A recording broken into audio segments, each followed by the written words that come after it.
Where y'all been? I haven't seen you in a while. You ought to reach out and say howdy more. I'd love to hear from you. You know I like the comments. I reply to everybody. Guys, it's great to be here with you again. Oh man. I'm gonna trim this thing. Sorry about that. I'm sorry. I've had a couple of friends ask for a knife. So I figured while I was at it and had time in the shop, I was going to do a couple of knife handles. So let me show you a little different way to do them. I've done them making my knife blanks and epoxying them on, then cutting them out and drilling, putting the pins in. And I wanted to try a little different process and see how it came out. So let's give it a run and see what we all can do. Guys, I'm glad you're here with me. Let's get at it. Hey guys, I think I told y'all in videos past, this white melamine works excellent for resin forms, and I have an endless supply of it. We demo so many cabinets in the commercial construction business, and all the shelves that come out of it, instead of throwing them away, I keep them to use them for resin forms.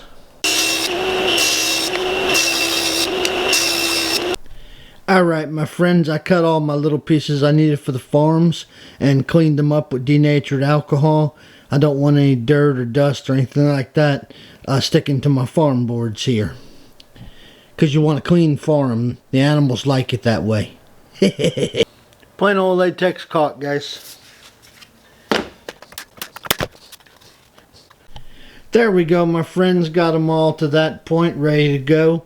The reason I'm using the latex caulk is it'll dry very quickly and it's going to guarantee me no resin leaks without having to put a bunch of tape on there, and that tape can get expensive. Sometimes it doesn't stick well. The caulk is guaranteed. And I've cut me a bunch of little 1/2 inch thick wide strips, and I'm going to show y'all what I'm going to do with them. Well, that is after lunch. I am starving. Alright my friends, what I've done here is I've caulked down and sealed up one block back here so it would stop the resin, and I've put one shim block up here. I did both of these at a 1/2 inch thick. What that's going to do is leave a 1/2 inch of resin below the one side of the blade, and then I'm going to pour a 1/2 inch above on the other side. The ideal grip width for a knife blade is roughly about 3/8 on each side. So I'm pouring the resin just a wee thick so I can polish it up nice, pretty, and shiny. Caulking my life away, looking for a better day. He's putting a lot of caulk here, guys. Gonna block your camera there for a second, because I'm gonna embed the knife right there, and I'm also gonna put just a dab here to help hold the blade and set that blade right where I want it. Embedding it in the caulk on the bottom to get a nice seal coming down the top to get a nice seal. Line it up with my bottom block. No resin coming out of there, right? Gonna caulk this up now. Caulk this up. Clean up any caulk on the back side, because we don't want any caulk on the back side. Don't matter if I pile it all over the front here. It will clean off of this blade just pretty as you please. We want to capture the resin in here. 1/2 inch on the bottom, 1/2 inch on the top. I'm also adding one more block for grins. This particular block has nothing to do with the resin. It has to do with helping to hold the blade in place.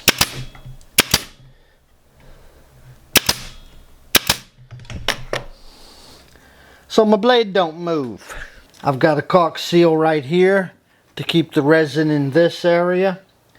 I've got the knife supported back here. That's why the blocks are built extra long, to support the length of the knife. I'm also going to be putting a couple of brass pins in here. Not that it's necessary. The resin would go through the holes and hold it just wonderful. I just want the look of the brass pins. So I'll be putting the brass pins in before I do the resin.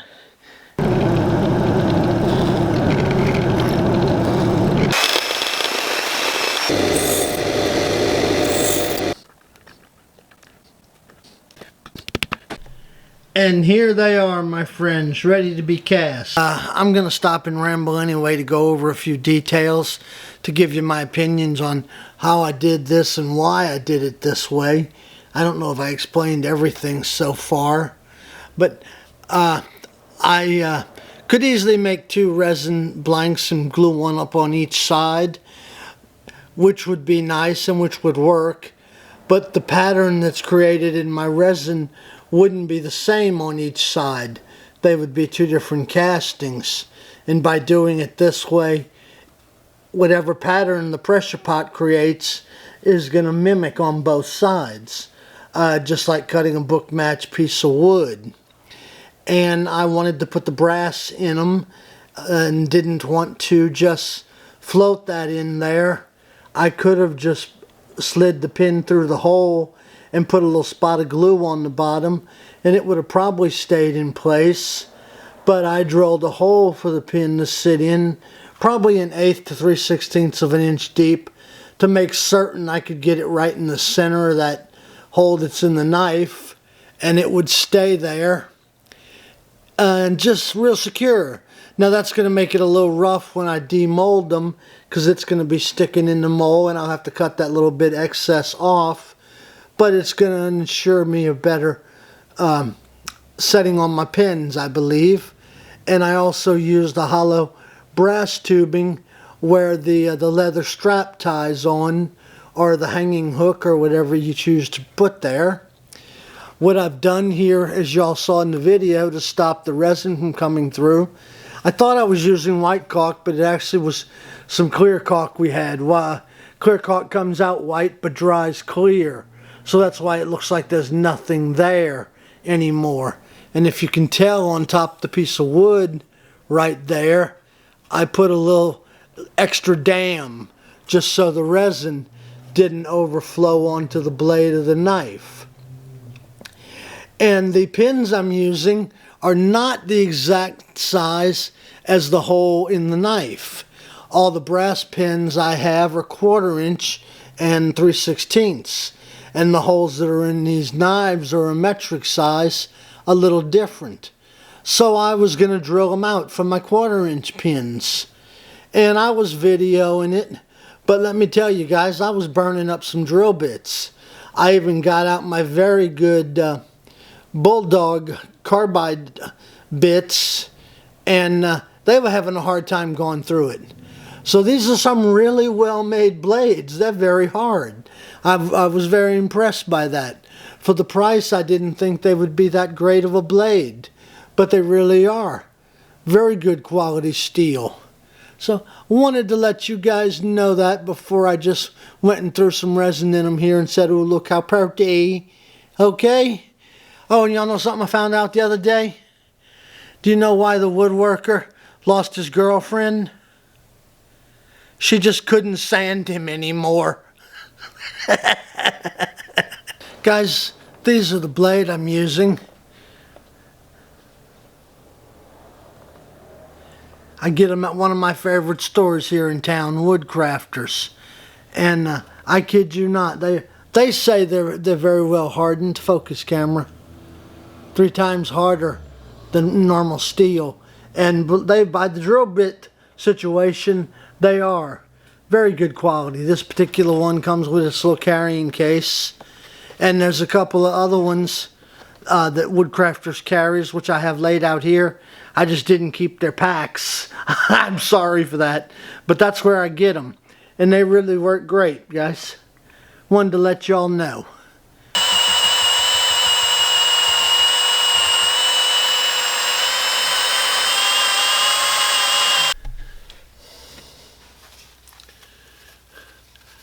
Eye candy.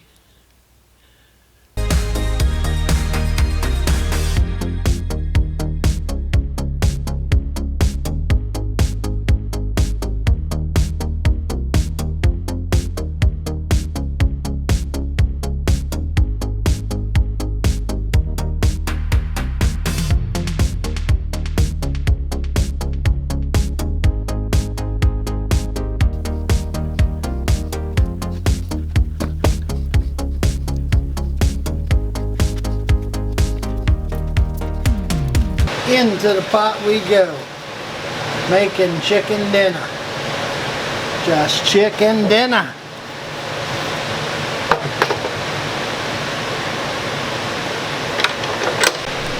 Got it at 70 psi, guys. 50, 60 will work just fine.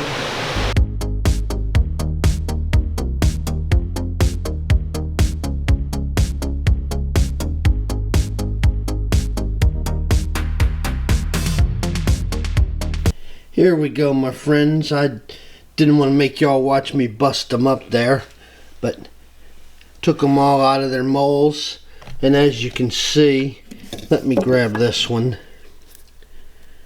I've got to get my brass sanded down there, cut them to rough shape, and then sand them and shape them.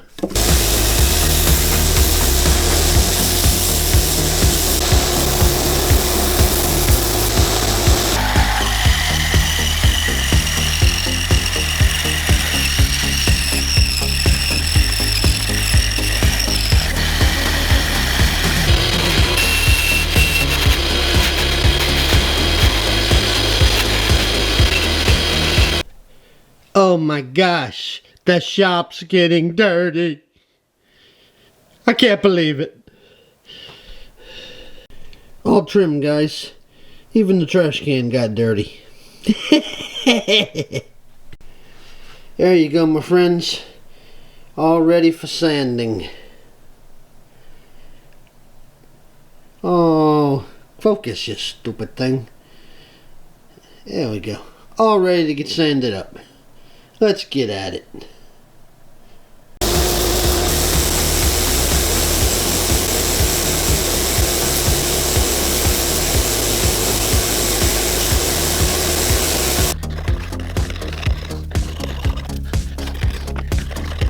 Alrighty, my friends, I'm sorry I couldn't talk over that big sander thing there, but y'all probably don't want to hear me talking anyway. But sculpted it up with the sander. Now it's time for a lot of hand sanding. I'm going to start with 100, make it smooth as a baby's bottom, and then hand sand it all the way up to 600. And guys, that is going to take me a little while. So after the 600, then I'm going to start the wet sanding. So y'all just pretend you're watching me do this for the next 3 days, okay? So that you don't have to sit there and go through all of that.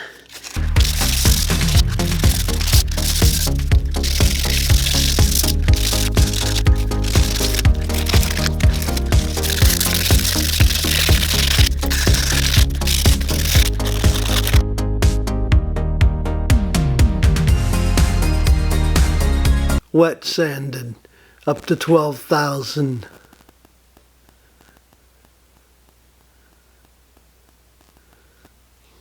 Alright, my friends, it's time for the buffing. And when it comes to small turning products, Huts plastic polish, best I've ever used, guys. I've used it on all my wood turnings with resin, hand polishing with resin for small pieces. Absolutely no sponsor from them at all. Maybe one day they'll notice I keep pushing their product. But guys, I use it because I like it, because it works for me. It'll put a glass shine to any piece of resin.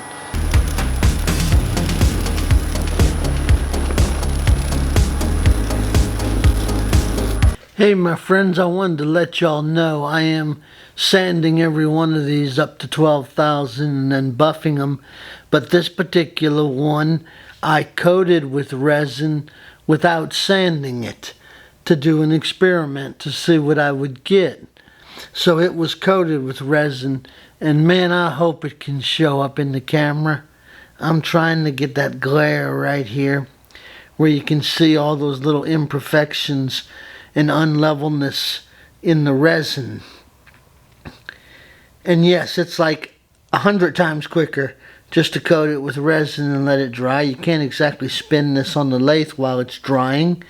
So that was a little tricky, turning it up inside down and top rise with it clamped in a little clamp sitting on the counter.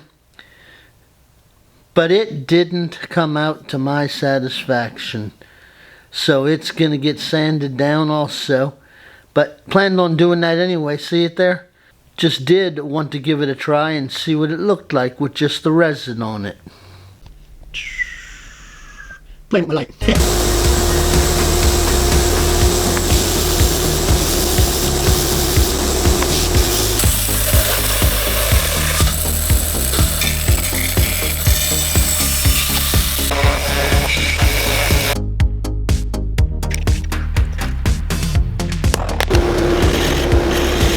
Favorite spray lacquer.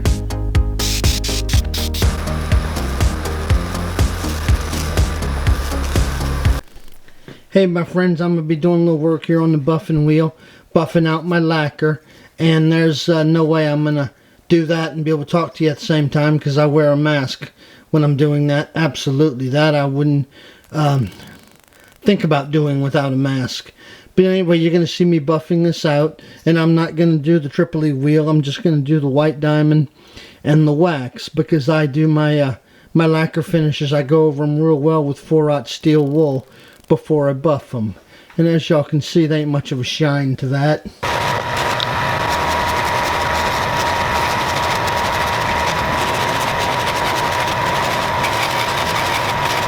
Shiny now, huh? That's just after buffing 3 coats of that spray lacquer on there. And as you can see, I did not use the triple E. I don't like to use the triple E on lacquer because I wipe it down real good, go over it real good with the 4/0 steel wool first. And it will leave you a beautiful mirror finish like that. It's a shame I got the big old rough hole in the center of it, huh? Damn.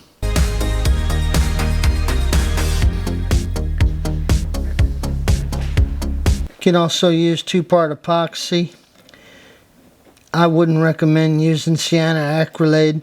Sienna acrylate is a glue that dries hard.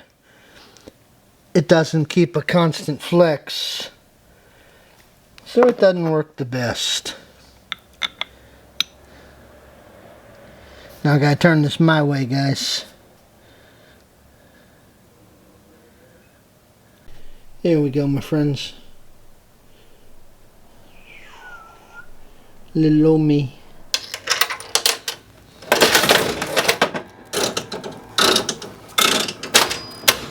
Story of my life. It happened, guys, as I was walking by to get set up here. I bumped into my knives and knocked 2 of them on the ground. I polished them back up, rubbed them up, and I can still see a very, very faint couple of scratches in them. So if y'all do, be aware. I've got to rebuff and do a little bit of touch-up sanding on my handles here. But I don't think you'll notice. Hope not.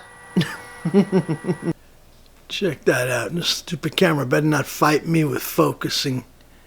You see how the resin is coming off of the rims of the brass? You couldn't create that effect by just drilling them in there after the fact. It did it really nicely on this one. It really twisted up and turned around there. Resin did a couple of nice little swirls around this one. Look at that one right there, dancing right around the pin. I particularly like this one. The resin didn't react too much with the pins except up here in the front, but boy, the color just came out beautiful on it. Resin did some nice dancing around this one. I think I might have showed you this one already. Getting confused here. Came out real nice. Hope y'all like those, y'all. My friend, I made a little knife holder stands for them, so let me show you. Here's the yellow one in its little holder. Like the way it sticks out on the side there. That's cool looking. Here we go, my friends. Here's the big green one in its little holder. Sits real nicely in there and looks very cool. And here's the little blue one sitting in its block. Came out very nice. And me hatchet. See if it'll zoom in so y'all can see my logo a little better there. See what I can do here real quick. There we go. Here they sit on their little shelf at the moment, guys. Except for little yellow, he's gone already. Now I can really give y'all a good look at this thing. Get rid of the glare there. There we go. There you go. Isn't that cool how the knife, the rustic wood sticks out above the knife blade?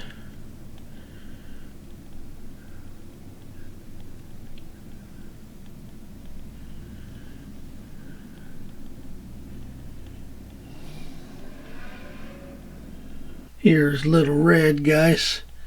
Came out real pretty. And our green, that one I really like. Came out real nice. Got the little plastic cases on them. And Mr. Blue. Did I ever show y'all this little orb turned by Zach Higgins?